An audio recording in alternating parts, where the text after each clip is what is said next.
പ്രധാനപ്പെട്ട നാടകകൃത്തുക്കളാണ് കൈനിക്കര പത്മനാഭപിള്ളയും കൈനിക്കര കുമാരപിള്ളയും. കൈനിക്കര പത്മനാഭപിള്ളയും കൈനിക്കര കുമാരപിള്ളയും.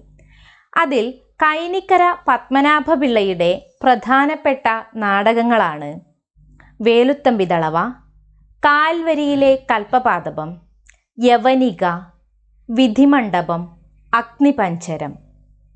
കൈനിക്കര പത്മനാഭപിള്ളയുടെ പ്രധാനപ്പെട്ട നാടകങ്ങളാണ് കാൽവരിയിലെ കൽപ്പപാദപം, വേലുത്തമ്പിദളവ, യവനിക, വിധിമണ്ഡപം, അഗ്നിപഞ്ചരം.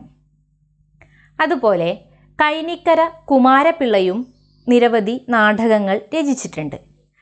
കൈനിക്കര കുമാരപിള്ളയുടെ പ്രധാനപ്പെട്ട നാടകങ്ങളാണ് ഹരിശ്ചന്ദ്രൻ, മോഹവും മുക്തിയും, ഹരിശ്ചന്ദ്രൻ, മോഹവും മുക്തിയും, വേഷങ്ങൾ, അഗ്നിപഞ്ചരം.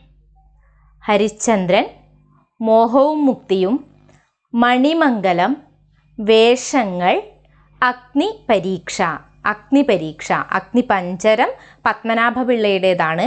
അഗ്നിപരീക്ഷയാണ് കൈനിക്കര കുമാരപിള്ള രചിച്ചിരിക്കുന്നത്. കൂടുതൽ അറിവുകൾക്കായി ഹൃദ്യം ചാനൽ സബ്സ്ക്രൈബ് ചെയ്യുക.